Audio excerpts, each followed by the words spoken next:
أعوذ بالله من الشيطان الرجيم بسم الله الرحمن الرحيم والذين آمنوا وعملوا الصالحات سندخلهم جنات تجري من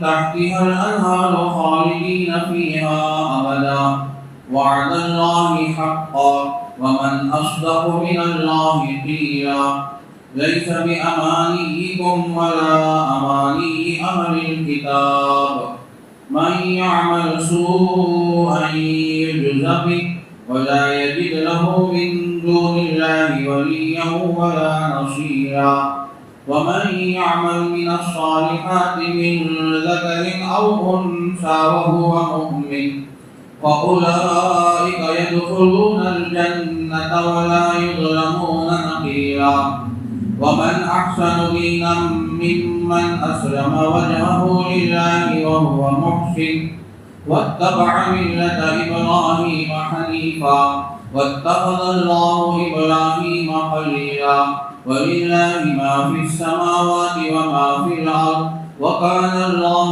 بكل شيء محيطا.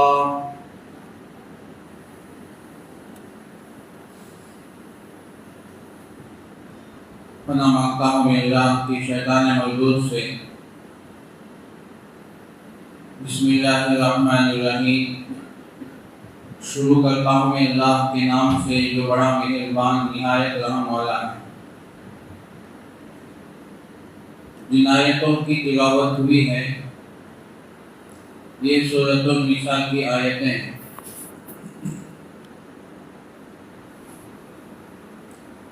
پہلی آیت میں اللہ تعالیٰ ایمان والوں کا ذکر فرماتے ہوئے یہ ارشاد فرماتے ہیں کہ جو لوگ ایمان لے آئے اور اچھے اعمال کیے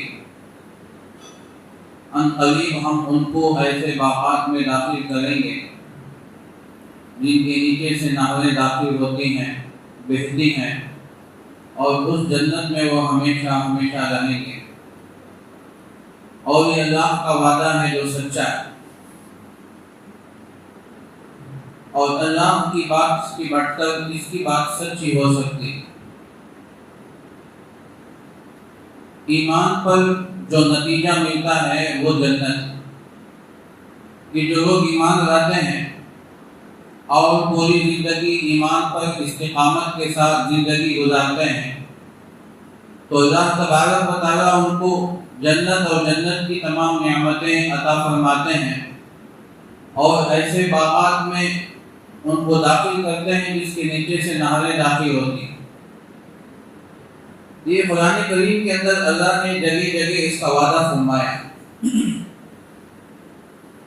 جہاں بھی ایمان کا تذکرہ آتا ہے تو اللہ تعالیٰ جنت اور جنت کی نعمتوں کا ذکر فرماتے ہیں. ان الذین آمنوا وعملوا الصالحات کانت لهم جنات الفردوس نزلا. جو لوگ ایمان لے آئے اچھے اعمال کیے ان کے لیے باغات ہیں جنت کی نعمتیں. تو مختلف جگہوں میں مختلف آیتوں میں اللہ تعالیٰ نے اس کا وعدہ فرمایا. اب یہاں بھی اللہ تعالیٰ نے ایمان اور اعمال صالحہ پر جو نتیجہ ہے وہ جنت اور جنت کے باغات کا ہے. اللہ نے وہ وعدہ فرمایا لیکن ساتھ میں دو باتوں کا اللہ نے ذکر فرمایا. وعد اللہ حقا. پہلی بات فرمایا کہ اللہ کا وعدہ ہے جو سچا ہے.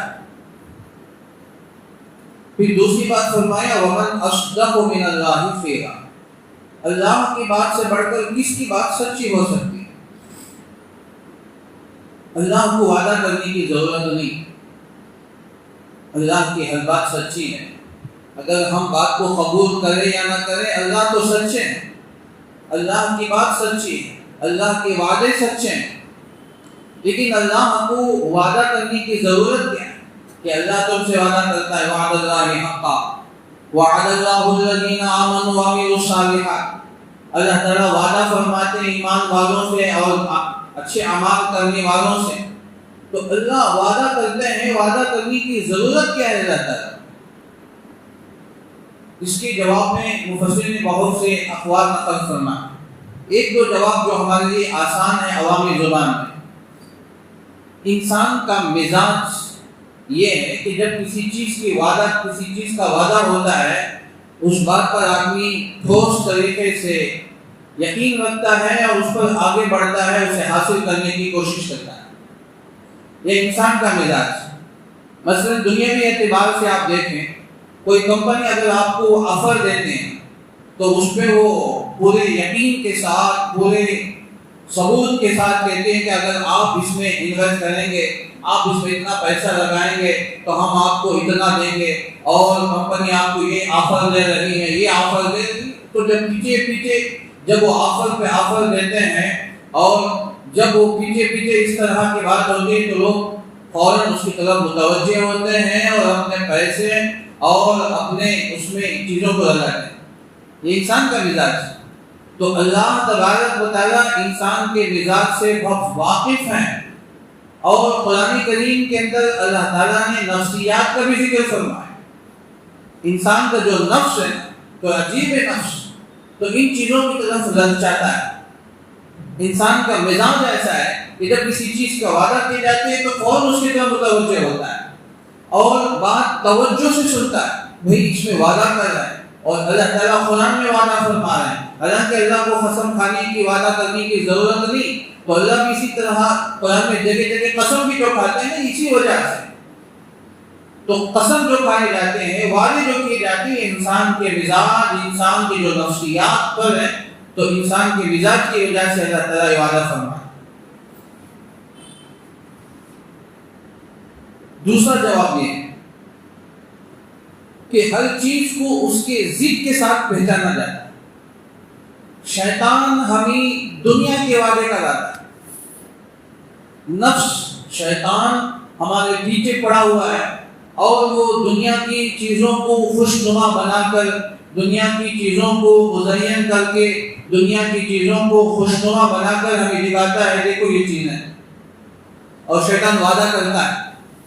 تو اللہ نے سورہ فاطر میں فرمایا یا ایھا الناس ان وعد اللہ حق، اے لوگو اللہ کا وعدہ سچا ہے. فلا تغرنکم الحیات الدنیا ولا یغرنکم باللہ الغرور، کہ دیکھو کبھی دنیا کی زندگی دھوکے میں نہ ڈال دیں اور دھوکہ دینے والے تم کو دھوکے میں نہ ڈال دیں. یہ بات کیوں کہی جا رہی ہے؟ کہ نفسیات ہے اس میں، اس کا دخل نفسیات کا اس میں خاص دخل ہے. تو معلوم ہوا کہ دنیا کی زندگی انسان کو دھوکے میں رکھتا ہے. زُيِّنَ لِلنَّاسِ حُبُّ الشَّهَوَاتِ مِنَ النِّسَاءِ وَالْبَنِينَ وَالْقَنَاطِيرِ الْمُقَنطَرَةِ مِنَ الذَّهَبِ وَالْخَيْلِ الْمُسَوَّمَةِ. سورہ آل عمران میں فرمایا لوگوں کو مزین کر دیا گیا، خوبصورت بنا دیا گیا دنیا کی محبت، عورتوں کی محبت، مال کی کثرت کی محبت اور سونے چاندی کی محبت، گھوڑوں کی محبت، کھیتیوں کی محبت. 6 چیزوں کا اللہ نے ذکر فرمایا. کیوں ذکر کیا ہے؟ تو انسان کا مزاج یہ ہے کہ ان چیزوں کی طرف بڑی آسانی کے ساتھ ادھر متوجہ ہوتا ہے اور بڑی آسانی کے ساتھ ادھر آدمی رچ جاتا ہے. تو ایسے وقت میں ہر چیز کو اس کے ضد کے ساتھ پہچانے جاتا ہے. تو اللہ نے کہا کہ دیکھو ہوشیار رہنا، وہ حقیقت میں وہ دھوکہ ہے، لیکن اللہ جو وعدہ کرتے ہیں وہ وعدہ سچا ہے. تو اللہ اس کے ضد میں ذکر فرماتے ہیں. اللہ نے فرمایا سورہ آل عمران میں، سورہ بقرہ میں الشیطان یعدکم الفقر، شیطان تم کو وعدہ کرتا ہے فقر کا، ویأمرکم بالفحشاء، اور شیطان تم کو حکم دیتا ہے بے حیائی کا، منکرات کا. انہ لکم عدو مبین، شیطان تمہارا کھلا ہوا دشمن. تو یہ اللہ تبارک و تعالیٰ انسان کے مزاج سے اچھی طرح واقف ہیں. تو اس لیے جہاں شیطان تم سے دنیا کے وعدے کرتا ہے، اور دنیا کی چیز بھی ہے کہ فوراً نظر آنے والی چیز، اللہ کے وعدے بعد میں آتے ہیں، تاخیر سے آتے ہیں، فوراً نظر نہیں آتے، فوراً وعدے پورے نہیں ہوتے. یہ امتحان ہے. اب جو چیز فوراً مل جاتی ہے نا تو آدمی ادھر لگ جاتا ہے، ادھر مائل ہو جاتا ہے، بڑی آسانی کے ساتھ مائل ہو جاتا ہے. تو اس لیے اللہ تعالیٰ نے کہا کہ اے میرے بندو خصوصاً وہ جو ایمان لے آئے، والذین آمنوا وعملوا الصالحات، وہ لوگ جو ایمان لے آئے، اچھے اعمال کیے، سندخلہم جنات تجری من تحتها الانہار، ان قریب ہم ان کو داخل کریں گے ایسے باغات میں جس کے نیچے سے نہریں بہتی ہیں، ایسے باغات جس کے نیچے سے نہریں بہتے ہیں، خالدین فیہا ابدا، یہ ہمیشہ ہمیشہ ہے۔ دنیا کی نعمتیں ملیں گی، اگر مل بھی جائے، کسی کو حکومت مل جائے، عہدے مل جائے، مال و دولت مل جائے، سب کچھ مل جائے، لیکن وہ بھی ہمیشہ نہیں رہیں گے، وہ دائمی عارضی ہے۔ لیکن اللہ کی طرف سے جو وعدے ہیں، جنت کا جو وعدہ ہے، خالدین فیہا ابدا، اس میں ہمیشہ ہمیشہ کا وعدہ ہے۔ وہاں جو نعمت ملے گی وہ ہمیشہ، جوانی ہمیشہ جوان رہے گا، اس کی جوانی برقرار رہے گی، اس کی عمر ایک ہی رہے گی، اس کی صحت باقی رہے گی، اس کی خوبصورتی باقی رہے گی، اس کی ساری نعمتیں ایسے ہی تو کا جو باقی رہے گی، اس میں ذرا بھی کمی ہونا تو بہت دور کی بات، اس کا تصور بھی نہیں ہوگا۔ تو ایسے نعمتیں اللہ نے رکھے، اور اللہ تم سے وعدہ کر رہا ہے، سنو وعد اللہ حقا، اللہ کا وعدہ سچا ہے۔ اور دوسری بات فرمایا وَمَنْ أَصْدَقُ مِنَ اللَّهِ قِيلًا، اللہ کی بات سے بڑھ کر کس کی بات سچی ہو؟ تو اللہ تعالیٰ فرماتے ہیں اللہ کی بات سے بڑھ کر کس کی بات سچی ہو؟ تو یہ اللہ تعالیٰ کی یہ باتیں ہیں۔ بہرحال اس میں دو باتوں کا اللہ نے خاص طور سے ذکر فرمایا کہ اللہ کی بات ہی بات ہے، اللہ ہی سچا ہے، اللہ کی بات ہی سچی ہے، اللہ کا کلام ہی سچا ہے، اس کے علاوہ کچھ نہیں۔ اللہ اس کے رسول کی بات سچی، اس کے علاوہ دنیا میں سب دھوکے ہیں۔ تو اس لیے اللہ نے قرآن کریم کے اندر صاف صاف فرمایا کہ سب دھوکے ہیں، دھوکے کے پیچھے مت پڑو۔ خود اللہ نے اپنے نبی سے فرمایا کہ وَلَا تَمُدَّنَّ عَيْنَيْكَ إِلَىٰ مَا مَتَّعْنَا بِهِ أَزْوَاجًا مِّنْهُمْ زَهْرَةَ الْحَيَاةِ الدُّنْيَا لِنَفْتِنَهُمْ فِيهِ۔ اے نبی جی، آپ اپنی نگاہوں کو ادھر اٹھا کر مت دیکھیں، نگاہوں کو مت پھیریے دنیا کی طرف، جو دنیا کی زیب و زینت ہے، دنیا کی خوبصورتی ہے، زہرۃ الحیات الدنیا، دنیا کی خوشنما کی زندگی کو مت دیکھیے آپ۔ لنفتنہم فی، یہ دے کر ہم دنیا والوں کو آزماتے ہیں، امتحان رہتے ہیں۔ دنیا جتنا زیادہ آتی ہے اتنا زیادہ امتحان ہے۔ بہرحال بات پھیل جائے گی، طویل ہو جائے گی۔ تو اللہ نے یہاں دو باتیں فرمائی، ایک تو فرمایا کہ اللہ کا وعدہ سچا ہے، اور اللہ کی بات سے بڑھ کر کسی کی بات سچی نہیں ہوگی۔ اب آگے فرمایا لیس بِأَمَانِیِّکُمْ وَلَا أَمَانِیِّ أَهْلِ الْکِتَابِ، تمہاری امیدیں، تمہاری خواہشوں کا کچھ بھی دار و مدار نہیں، اور اہل کتاب یہود و نصارہ ان کی امیدیں، ان کی خواہشات کا بھی کوئی دار و مدار نہیں، کوئی ٹھکانہ نہیں، سب ختم ہونے والی چیزیں۔ آیت کے شان نزول یہ آیت کیوں نازل ہوئی؟ تو اس کی کئی وجوہات ہیں، کئی شان نزول ہیں۔ ایک مرتبہ مسلمان اور اہل کتاب کے درمیان بحث ہو گئی۔ یہودیوں نے کہا کہ ہمارا دین سچا ہے، ہمارے نبی موسیٰ سچے ہیں، ہماری کتاب تورات سچی ہے۔ مسلمانوں نے کہا کہ نہیں، ہمارے نبی سچے ہیں، ہمارے رسول سچے ہیں، ہمارا دین سچا ہے۔ دوسری طرف نصارہ نے کہا کہ نہیں، تم دونوں بیکار، ہمارا دین سچا ہے، دین عیسیٰ بھی سچی ہے، اور ہمارے نبی عیسیٰ سچے ہیں، اور ان کے پاس اترنے والی کتاب انجیل سچ ہے۔ اس طرح کے آپس میں بحث و بحثیں ہونے لگی۔ اب وہ مسلمان جو نئے تھے انہوں نے آپس میں اس طرح کی بحث کرنے لگے کہ بھئی ہمارا دین سچا ہے۔ تو اللہ نے کہا کہ دیکھو اس پر دال و مدار نہیں، یہ کہنا کہ میرا دین سچا ہے، تم بولو یا نہ بولو، دین سچا ہی نہیں۔ اصل دال و مدار کیا؟ اچھے اعمال کرو، تقوی اختیار کرو، تب دال و مدار ہے، جب تمہاری بات مانی جائے گی۔ من يعمل سوءا يجز به ولا يجد له من دون الله وليا ولا نصيرا ومن يعمل من الصالحات من ذكر او انثى وهو مؤمن فاولئك يدخلون الجنة۔ یہ چیز اصل نہیں ہے، زبانی دعوے، زبانی جمع خرچ، اس کے بعد کا کوئی اعتبار نہیں ہو۔ عمل کر کے دکھاؤ، مرد ہو یا عورت، اچھے اعمال کریں، اللہ کو راضی کرنے والے اعمال کریں، گناہوں سے بچ کر زندگی گزاریں، تقوی والی زندگی گزاریں، تو پھر اللہ تعالیٰ کے ہاں تمہارے اعمال قبول کیے جائیں گے، ورنہ یہ زبانی خرچ کوئی فائدہ نہیں ہوگا۔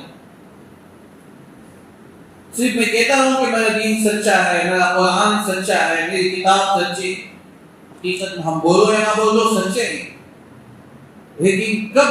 جب کہ ہم اس پر عمل کریں، قرآن کے ایک ایک عمل حکم کو اپنی زندگی میں لائیں، قرآن کے ایک ایک میسج کو اپنی زندگی میں لائیں، اسے فالو کریں اور اس پر عمل کریں، اس کے مطابق زندگی کریں، تب مانا جائے گا کہ تو واقعی مسلمان ہے، واقعی مومن ہے، ورنہ زبانی جمع خرچ کرنے والے تو بہت ہیں۔ تو یہ اہل کتاب کا طرز تھا، طریقہ۔ پھر یہ یہود و نصارہ خود آپس میں ایک دوسرے کے مخالف ہیں۔ قرآن نے کہا سورہ بقرہ میں وقالت اليهود ليست النصارى على شيء وقالت النصارى ليست اليهود على شيء وهم يتلون الكتاب، یہود کہنے لگے کہ نصارہ کچھ بھی نہیں، ہم ہی اصل ہیں۔ وقالت النصارى ليست اليهود، نصارہ کہنے لگے تم کچھ بھی نہیں، ہم سب کچھ ہیں۔ وهم يتلون الكتاب، حالانکہ دونوں اللہ کی کتاب تورات و انجیل پڑھنے والے ہیں۔ اب دونوں ایک دوسرے کے خلاف کہہ رہے ہیں، ہر آدمی ہر جماعت اپنے دوسروں کو غلط بتا رہا ہے، تو اللہ نے کہا کہ دنیا میں تمہارا فیصلہ نہیں ہوگا، فیصلے کا دن ہے، فاللہ یحکم بینکم یوم القیامۃ فیما کانوا فیہ یختلفون۔ یہاں اس طرح زبانی جمع خرچ مت کرو، فیصلہ تو تمہارا قیامت کے دن ہوگا کہ کون سچا ہے کون اپنی سچائی پر۔ تو ان کے درمیان میں بھی تو یہ آپس میں بحث و مباحثے ہوتے ہیں۔ تیسری بات یہ ہے، تو یہ لوگ بڑی امیدیں رکھتے تھے اہل کتاب، وہ کہتے کہ دیکھو ہم نبی کے خاندان میں سے، ہمارا پورا پریوار پورا خاندان نبیوں کا ہے، بنی اسرائیل میں تقریباً 4000 نبی آئے، ان کے دعوے ہیں، ہم جہنم میں جائیں گے، جنت ہمارا ٹھیکیدار، جنت کے ہم ٹھیکیدار ہیں۔ تو قرآن کریم کے اندر اللہ نے ان کے ان دعووں کو کہا کہ ہم اللہ کے خاص بندے ہیں۔ وقالت اليهود والنصارى نحن ابناء الله واحباؤه، یہود نصارہ کہنے لگے ہم اللہ کے بیٹے ہیں، اللہ کے محبوب ہیں، اللہ کے خاص ہیں۔ وقالوا لن تمسنا النار الا ایاما معدودہ، کہتے ہیں کہ جہنم کی آگ ہم کو چھو نہیں سکتی، ہم جہنم میں جائیں گے نہیں، اگر جائیں گے بھی چند دن کے لیے، وہ 40 دن کے لیے، الا ایاما معدودہ۔ اور پھر تیسرا چوتھا دعویٰ یہ ہے وقالوا لن يدخل الجنة الا من كان هودا او نصارى، تو جنت میں کوئی داخل نہیں ہوگا سوائے یہود و نصارہ۔ اللہ نے کہا تلک امانیہم، یہ تمہاری امیدیں ہیں، یہ تمہاری زبانی جمع خرچ، یہ سب باتیں تمہارے لوگوں کو دھوکہ دینے کے لیے، جو کہ یہود کے علماء اس طرح دھوکہ دیتے کہ ہم اللہ کے خاص ہیں، ہم اللہ کے محب ہیں، ہم اللہ کے بیٹے ہیں، ہم اللہ کے دین کے ٹھیکیدار ہیں، جنت ہمارے لیے کسی اور کے لیے نہیں۔ بیچارے عوام ان کی دھوکے میں آ جاتے ہیں، کہتے کہ ہماری بات مانو، ہم کو راضی کرو، ہم تم کو جنت میں لے کر جائیں۔ یہ سب کے سب ان کی امیدیں ہیں، تلک امانیہم، کہا کہ یہ تمہاری امیدیں، تمہاری دلی آرزو، تمہاری تمنا ہے، سب بیکار۔ سورہ بقرہ میں کہا کہ اگر تم اپنی بات میں سچے ہو، قُلْ هَاتُوا بُرْهَانَكُمْ إِن كُنتُمْ صَادِقِينَ، اگر تم اپنی بات میں سچے ہو تو دلیل لے آؤ، کوئی ثبوت، تمہارے پاس کوئی ڈاکومنٹ ہے کہ اللہ نے تمہیں جنت کا ٹکٹ دے دیا ہے، اللہ نے تمہارے جنت واجب کر دیا، کوئی ٹکٹ کوئی ڈاکومنٹ تمہارے پاس ہے، لے آؤ، ان کنتم صادقین، اگر تم اس بات میں سچے۔ تیسری جگہ اللہ نے بڑا اچھا جواب دیا جو سورہ جمعہ میں کہا کہ تم جنت جانا چاہتے ہو نا، فتمنوا الموت ان کنتم صادقین، موت کی تمنا کرو، مر جاؤ، جنت میں جاؤ۔ جنت تو دنیا میں نہیں ملے گی نا، مرنے کے بعد ہی جنت ملے گی۔ اگر تم اپنی اس دعوے میں سچے ہو، فَتَمَنَّوُا الْمَوْتَ إِن كُنتُمْ صَادِقِينَ، موت کی تمنا کرو، مر جاؤ، پھر دیکھو جنت میں جاؤ نہیں جاؤ، تب پتہ چلے گا موت کے وقت۔ قرآن نے کہا کہ وَلَن يَتَمَنَّوْهُ أَبَدًا، وہ کبھی موت کی تمنا نہیں کریں، کیوں؟ جانتے ہیں کہ موت کے بعد کیا ہونے والا ہے۔ تو یہ ان کے آرزو، ان کی تمنائیں، یہ اہل کتاب کا ہے۔ لَيْسَ بِأَمَانِيِّكُمْ، کہ جب اہل کتاب اس طرح کی تمنائیں کرتے تھے تو بعض ایمان والے بھی اس طرح کی امیدیں کرنے لگے۔ اب دیکھیے ہمارے مومنین کی تمنا کیا ہے، میں حوالے سے بات کرتا ہوں۔ حضرت مولانا مفتی عاشق الہی بلند شہری رحمۃ اللہ علیہ تفسیر انوار البیان کی کشف اسرار القرآن میں لکھتے ہیں کہ آج مومن ایمان والا بھی بڑی تمنائیں آرزویں رکھتا ہے کہ بھائی میں کچھ بھی کروں، دنیا میں عیش کی زندگی گزاروں، میرے پاس ایمان ہے، ایک نہ ایک دن میں جنت میں جاؤں گا۔ اللہ کے نبی صلی اللہ علیہ وسلم ہم سب کے نبی ہیں، پیارے نبی ہیں، محسن نبی ہیں۔ وہ کل قیامت کے دن میدان محشر میں ہماری شفاعت کریں گے، ہمیں جنت میں ہاتھ پکڑ کے لے کے جائیں گے۔ واہ کیا تمنا ہے ہماری! اس سے خاموش ہو جاؤ، دنیا میں کچھ نہ کرو، نماز نہ پڑھو، روزے نہ رکھو، دین کی بات پر عمل نہ کرو، یہ شیطان کے دھوکے ہیں۔ شیطان اس طرح امیدیں دلاتا ہے۔ اللہ کے نبی صلی اللہ علیہ وسلم شفاعت کریں گے، بات سچی، لیکن کب؟ جب کہ ہم اللہ کے نبی صلی اللہ علیہ وسلم کی سنتوں پر عمل کرنے والے ہوں، دین پر عمل کرنے والے ہوں، دین کے احکامات پر بے پابند ہو، اور نبی کریم صلی اللہ علیہ وسلم کی سنتوں پر اپنانے والے، سنتوں پر چلنے والے، اللہ کے نبی کے سچے عاشق ہو، تب اللہ کے نبی صلی اللہ علیہ وسلم سفارش کریں گے۔ ورنہ حدیث میں وہ بھی آتا ہے کہ کچھ بندے کو قیمتی آئیں گے، فرشتے ان کو دھتکار کر واپس کر دیں گے۔ اللہ کے نبی صلی اللہ علیہ وسلم فرمائیں گے ارے کیوں ان کو بھگاتے ہوئے، تو میرے امتی۔ فرشتے کہیں گے کہ اللہ کے نبی آپ نہیں جانتے، آپ کی دنیا سے پردہ فرمانے کے بعد آپ کے بھی جنہوں نے دین میں نئے نئے خرافات کو پیدا کیا، یہ بھی تو حدیث ہے۔ تو یہ تمنائیں ہماری آرزو شیطان دلاتا ہے کہ بھئی کچھ بھی کرو، کم سے کم ایمان بچا کے چلے جاؤ، ایک نہ ایک دن جنت پہ جائیں گے۔ لیکن ایک نہ ایک دن جائیں گے، انشاءاللہ جائیں گے، وہ اللہ کا وعدہ ہے۔ ان اللہ لا یغفر ان یشرک بہ، لیکن جانے سے پہلے تک کتنا لمبا عرصہ جہنم میں جلنا پڑے گا۔ ایک نماز کے بارے میں شیخ الحدیث نے فرمایا ہے، نماز اگر قضا کر کے پڑھیں ایک حقوق جہنم میں جلے گا۔ ایک حقوق کتنا ہے شیخ الحدیث نے فضائل اعمال میں لکھا ہے۔ جب ایک نماز کے قضا کا یہ حال ہے تو ہماری کتنی نمازیں قضا ہو رہی ہیں، کتنی نمازیں ہماری چھوٹ رہی ہیں، کتنی نمازیں ہماری چلی گئی ہیں، کتنا ہمارا دین کے دیگر اعمال کا حال ہے، تو کیا معلوم ہمیں کیا ہوگا۔ تو اس لیے اللہ نے فرمایا کہ لیس بامانیکم، تمہاری یہ امیدیں بیکار، ایسی امیدیں، ایسے تمنائیں مت کرو۔ ولا امانی اہل الکتاب، اور اہل کتاب ان کے امیدیں، ان کی خواہشات، ان کی بھی کوئی حقیقت نہیں ہے۔ اب حقیقت کیا ہے؟ آگے اللہ فرماتے ہیں من یعمل سوءا یجز بہ، جو کوئی برائی کرے گا اس کا بدلہ اس کو بھولا بھولا ملے گا، جو گناہ کرے گا اس کی سزا اسے پورا پورا ملے گا، اس میں کوئی کمی نہیں ہوگی۔ ولا یجد له من دون اللہ ولیا ولا نصیرا، اللہ تبارک و تعالیٰ پورا پورا اس کو بدلہ دیں گے۔ دیکھیے اللہ تعالیٰ کے فیصلے دو قسم کے ہوتے ہیں۔ شیخ الحدیث مولانا زکریا صاحب نور اللہ مقدم نے فضائل اعمال میں نہیں، اوجز المسالک موطا مالک کی شرح میں لکھتے ہیں اللہ کے جو فیصلے ہیں دو قسم کے ہوتے ہیں، ایک عدل کا، دوسرا فضل کا۔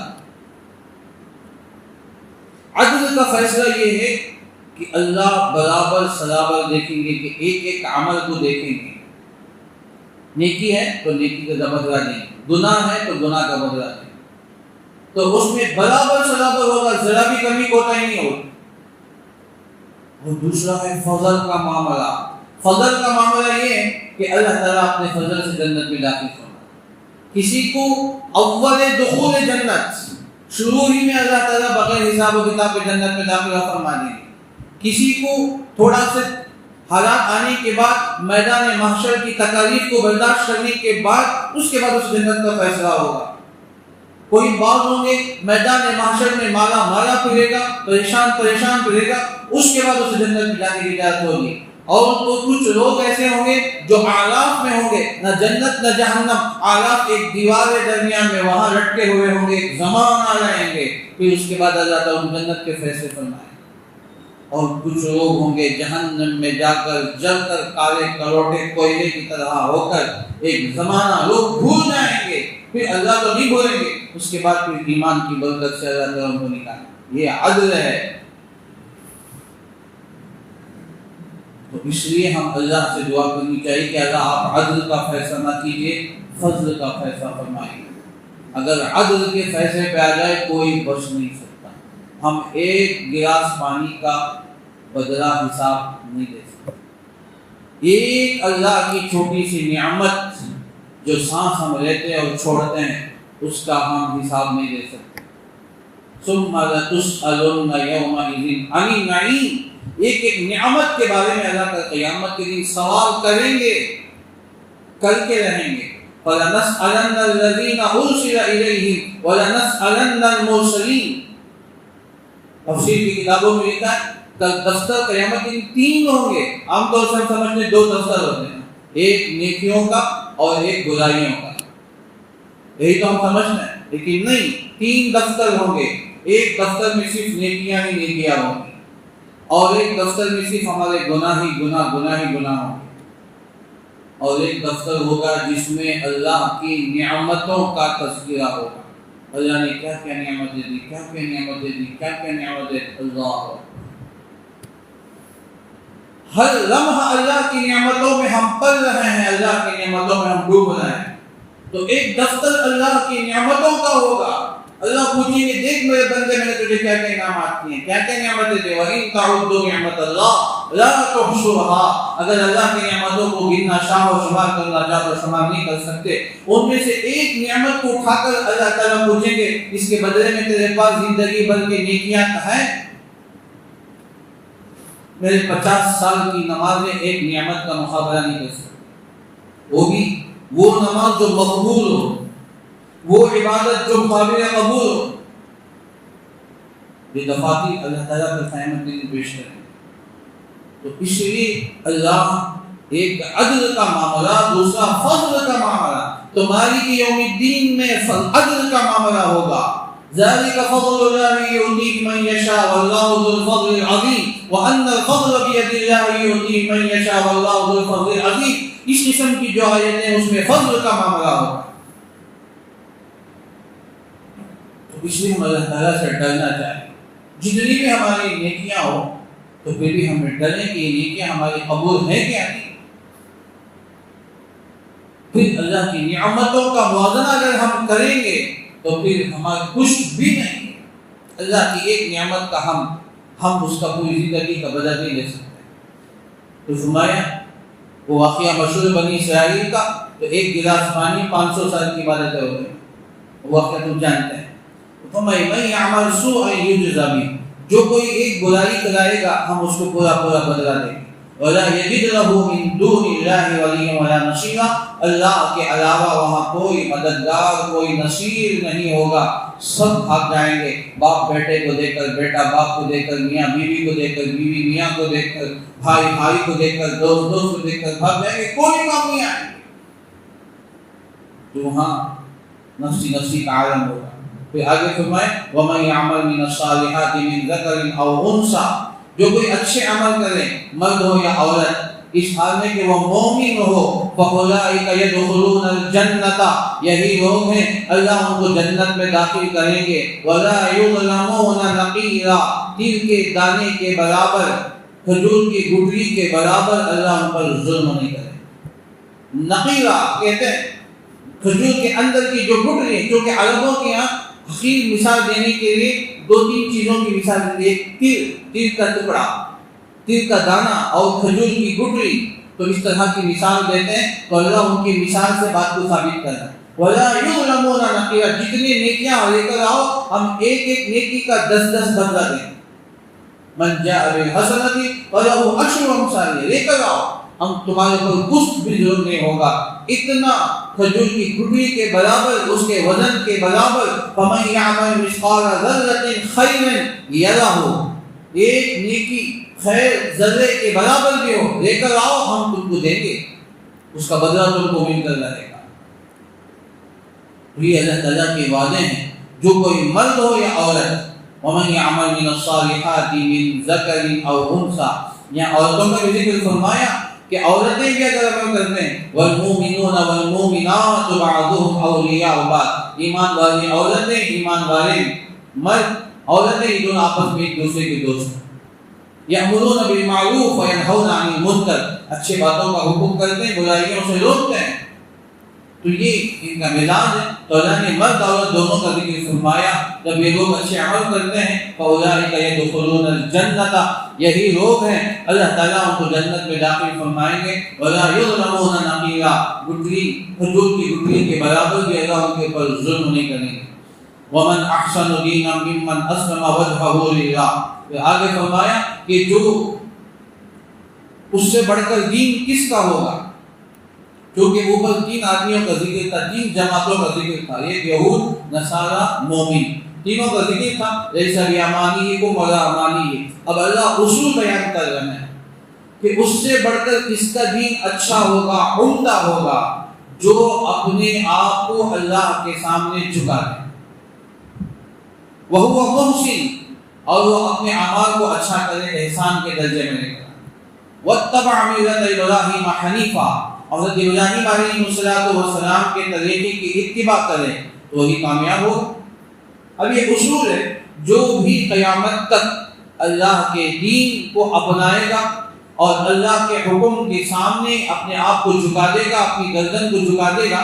اسلمہ کہتے ہیں اب کسی بڑے کے سامنے اپنی گردن کو جھکا دینا، اپنی گردن کو ڈال دینا. جیسے اونٹ اتنا بڑا طاقتور جانور ہونے کے باوجود ایک چھوٹا سا بچہ بھی اگر اس کی نکیر کو پکڑ لے، رسی کو پکڑ لے، وہ اپنی گردن کو جھکا کے آگے چلتا ہے. بیٹھنے کے لیے کہے تو بیٹھ جائے گا، چلنے کے لیے کہو تو چلے گا، کھڑے ہونے کے لیے کہے تو کھڑا ہو جائے گا. یہ اسلم یسلم. ومن احسن ممن اسلم، اس کے دین سے بڑھ کر کس کا دین ہوگا جو اپنی گردن کو جھکا دے، اپنے آپ کو جھکا دے اللہ کے ساتھ. وہو محسن، اور وہ احسان کرنے والا. ہماری عبادتوں میں احسان کا درجہ ہو. احسان کا درجہ یہ ہے کہ ہماری نمازیں، ہمارے روزے، ہماری اطاعت، ہماری عبادت ایسے ہو کہ اس درجے پر ہو کہ ہم اللہ کو دیکھ رہے ہیں، میں اللہ کو دیکھ رہا ہوں. یہ احسان کا اعلیٰ درجہ ہے. لیکن ادنا درجہ یہ ہے کم سے کم اتنا تصور تو ہو کہ اللہ مجھے دیکھ رہا ہے. یہ ادنا درجہ ہے. اعلیٰ درجہ یہ ہے کہ میں اللہ کو دیکھ رہا ہوں، میں اللہ اکبر کہہ کے نماز پڑھتا ہوں تو اللہ میرے سامنے ہے، میں اللہ کو ذات کو دیکھ رہا ہوں. ایسا ایمان ہونا چاہیے. یہ احسان کا اعلیٰ درجہ ہے. لیکن یہ بہت کم لوگوں کا ایسا حاصل ہوتا ہے، اس سے بڑی محنتیں کرنی پڑتی ہیں.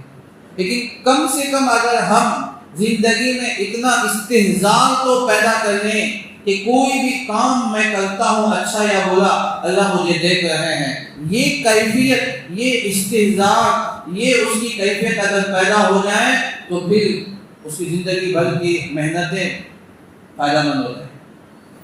اتنا تو ہمارے اندر آئے. اگر یہ استحضار آ گئے کوئی بندہ کبھی گناہ نہیں کرے، کبھی جھوٹ نہیں بولے گا، غلط نہیں کرے گا، بدنگاہی نہیں ہوگی، کیونکہ اللہ مجھے دیکھ رہا ہے. یہ تصور اگر ہو تو آج ہم جتنے سی سی کیمرے کو ڈرتے ہیں اتنا بھی ہم اللہ سے نہیں ڈرتے. کہیں بھی ہم جاتے ہیں اگر سی سی کیمرہ ہو تو ہم بھگا جاتے ہیں کہ بھائی یہاں سی سی کیمرہ یہاں بھی ہے. ہم سی سی کیمرے کے نیچے ہیں، وہ ہمیں ہر وقت کیس کر رہا ہے، ہمیں دیکھ رہا ہے، پکڑ ہمارے ہر عمل کو وہ کیس کر رہا ہے. تو ہم وہاں ڈرتے ہیں کوئی کام کرنے سے، چاروں طرف دیکھتے کہیں کیمرہ تو نہیں ہے. اتنی کیفیت بھی اگر ہمارے آ جائیں تو یہ احسان کا ادنا درجہ میں حاصل ہوتا ہے. اللہ تبارک و تعالی ہمیں دیکھ رہے ہیں، یہ احسان کا درجہ ہے. ومن احسن فرمائے واتبع ملت ابراہیم حنیفا وہو محسن واتبع ملت ابراہیم حنیفا. اب آگے فرمایا کہ جو ملت ابراہیم کی اتباع کریں تو وہ دین حنیف ہے. اللہ اس طرح حضرت ابراہیم علیہ السلام کا ذکر اس لیے فرمایا ہے کہ یہودی کہتے تھے کہ حضرت ابراہیم ہمارے ہیں، نصرانی کہتے ہیں کہ یہ حضرت ابراہیم ہمارے ہیں. تو یہودیوں نے کہا کہ حضرت ابراہیم ہمارے ہیں، تو نصارہ نے کہا کہ ہمارے ہیں. اللہ نے فرمایا کہ وما کان من المشرکین ما کان للمشرکین یہودیا ولا نصرانیا ما کان ابراہیم یہودیا ولا نصرانیا ولکن کان حنیفا مسلما.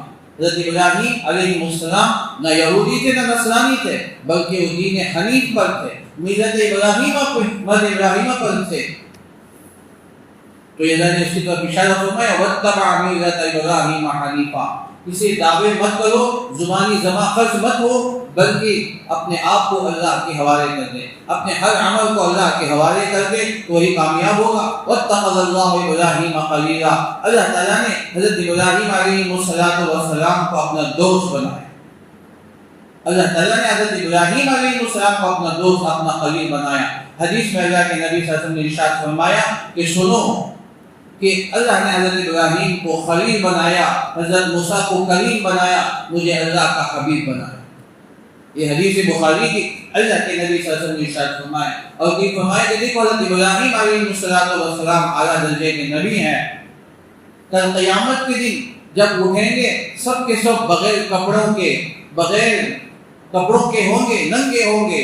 سب سے پہلے جو کپڑا پہنایا جائے گا حضرت ابراہیم علیہ السلام کو پہنایا. حضرت ابراہیم اللہ کے خلیل ہیں، اللہ کے دوست. اس کی بہت ساری وجوہات لکھے گئے. حضرت ابراہیم علیہ السلام بہت میزبان تھے، مہمان نواز تھے. قرآن کریم میں 2-3 جگہ ان کی میزبانی کا ذکر ہے. کبھی بھی کوئی بھی دسترخوان میں مہمان کے بغیر نہیں ہوتا. جب بھی وہ کھانا کھاتے تھے تو مہمان کے ساتھ کھاتے تھے. هل اتاک حدیث ضیف ابراہیم المکرمین. اور اللہ تعالیٰ کے بہت زیادہ عاشق تھے، اللہ کے نام پہ بہت عاشق تھے. تو اس لیے اور اللہ تعالیٰ نے ان کو بہت طرح سے آزمایا، امتحان لیا، تو تمام میں کامیاب ہو گئے. حضرت ابراہیم علیہ السلام کا واقعہ تو ہم بارہا سنتے ہیں. تو اس لیے حضرت ابراہیم علیہ السلام کو اللہ نے اپنا خلیل، اپنا حبیب بنایا. تو اللہ کے نبی نے فرمایا کہ حضرت موسیٰ کلیم ہے، کلیم اللہ ہے، اور حضرت ابراہیم خلیل اللہ ہے، میں حبیب اللہ ہوں، اللہ کا دوست ہوں. واتخذ اللہ ابراہیم خلیلا وللہ ما فی السماوات وما فی الارض. اللہ ہی کے جو کچھ آسمان و زمین میں ہے. وکان اللہ بکل شیء محیطا. اور اللہ تعالیٰ ہر چیز پر محیط ہے، احاطہ کیے ہوئے ہے. ہر چیز اللہ تعالیٰ کے علم میں ہے، اللہ کے احاطے میں ہے. کوئی چیز اس کے علم سے باہر نہیں ہے. اللہ تعالیٰ سے دعا کیجیے کہ اللہ تعالیٰ مجھے آپ تمام کو سنی باتوں سے زیادہ عمل کرنے کی توفیق عطا فرمائے. اللہ تعالیٰ اپنے اعمال کے مطابق ہمیں زندگی